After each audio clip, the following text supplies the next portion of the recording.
اعوذ باللہ من الشیطان الرجیم بسم اللہ الرحمن الرحیم. عزیزان ایمان، آج اپریل 1970 کی 26 تاریخ ہے اور درس قرآن کریم کا آغاز سورہ آل عمران کی آیت 178 سے شروع ہوتا ہے. 3/178.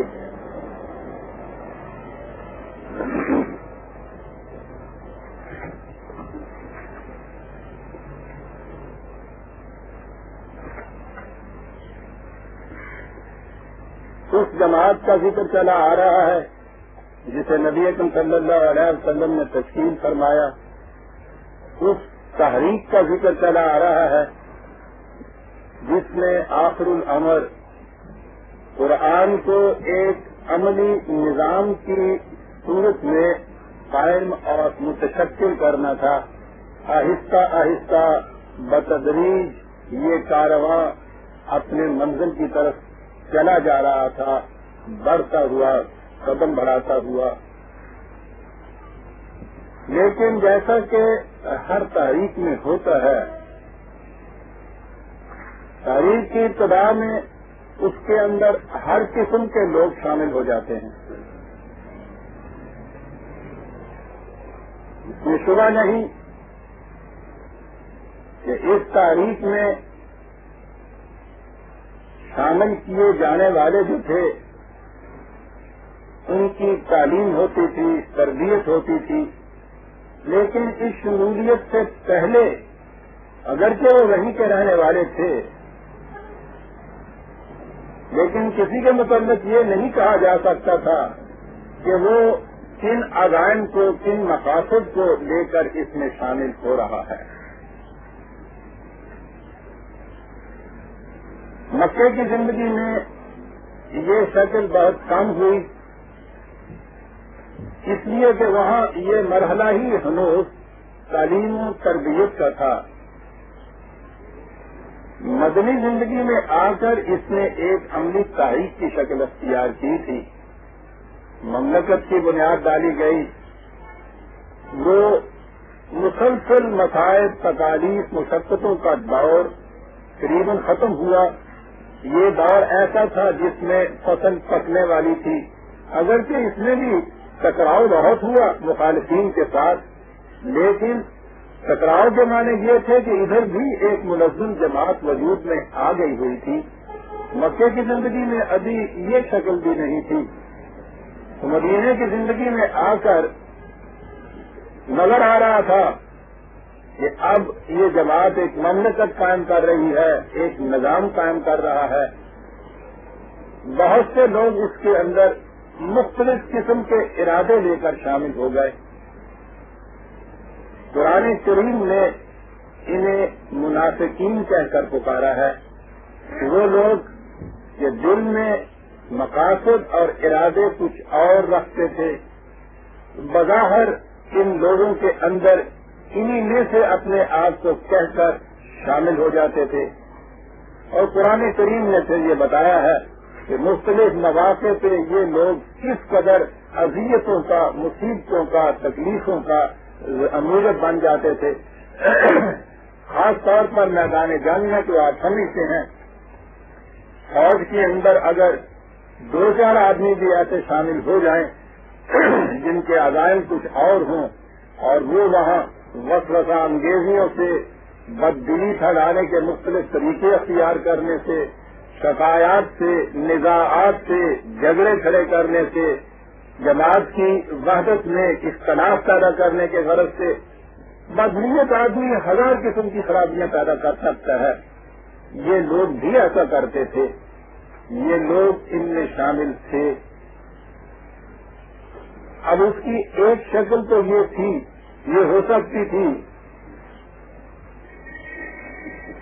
کہ نبی اکرم صلی اللہ علیہ وسلم رسول تھے، خدا پہلے سے انہیں بتا دیتا کہ یہ لوگ جو ہیں فلاں فلاں شخص، اس کو جماعت میں شامل نہ کرنا، یہ منافق ہے.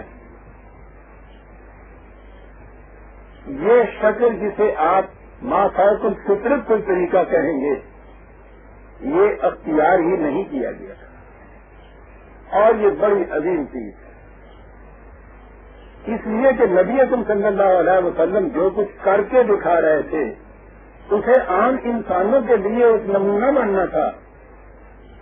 وہی تو ایک ایسی چیز تھی کہ جو دوسرے انسانوں کو براہ راست نہیں ملتی تھی، اور جب اس وحی کو آپ دوسروں تک پہنچا دیتے تھے تو وہ ساری ایک ہی بات ہو جاتی تھی۔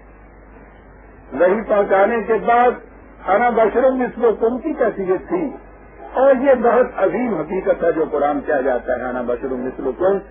وحی کے بعد جو کچھ نبی اکرم صلی اللہ علیہ وسلم نے کیا وہ سارا ایک بشر کی حیثیت سے تھا، اور وہ اس لیے تھا کہ بشر کے لیے ہی اسے نمونہ بننا تھا، یعنی انسانوں کے لیے اسے نمونہ بننا تھا۔ اگر اس میں کوئی چیز بھی ایسی ہوتی جو نبی اکرم صلی اللہ علیہ وسلم کے لیے مخصوص تھی، عام انسان اس چیز کو نہیں کر سکتے تھے، وہ دوسرے انسانوں کے لیے نمونہ بن ہی نہیں سکتی تھی۔ اسی لیے آپ کی زندگی میں کوئی فوق الفطرت کیا ہے، سپر نیچرل جسے آپ کہتے ہیں، سپر ریشنل جسے آپ کہتے ہیں، کوئی ایسی چیز نہیں تھی۔ پھر دوہرا دوں کہ اگر کوئی اس قسم کی چیز ہوتی جو رسول کے ساتھ مختص تھی، ما فوق الفطرت سپر نیچرل، تو وہ نمونہ نہیں ہو سکتی تھی دوسرے انسانوں کے لیے۔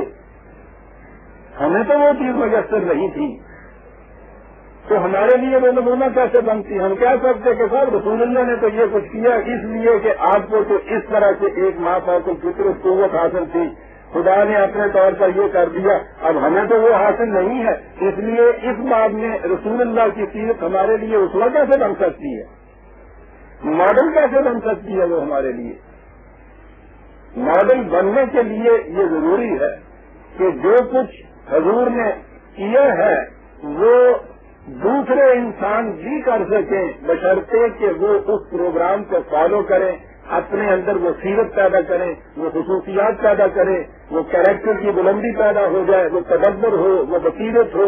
یہ تمام چیزیں وہ ہیں جو انسان حاصل کر سکتا ہے۔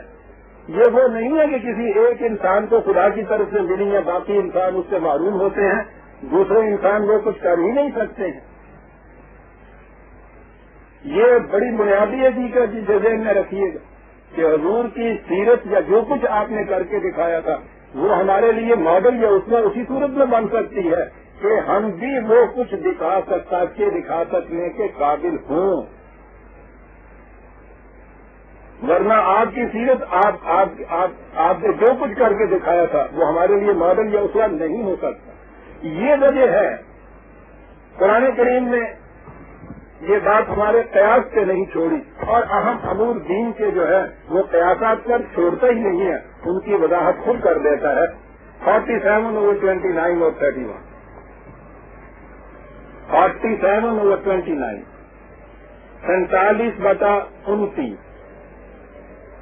ام حسب الذین فی قلوبہم مرض ان لن یخرج اللہ اضغانہم، کیا یہ لوگ جو دل میں کسی قسم کا یہ نفاق کا مرض لے کے آتے ہیں منافقین کی حیثیت سے اس جماعت میں داخل ہو جاتے ہیں، کیا یہ سمجھ رہے ہیں کہ جو کچھ یہ اپنے سینوں میں چھپائے ہوئے ہیں وہ ظاہر ہی نہیں کرے گا اللہ؟ اب اس کے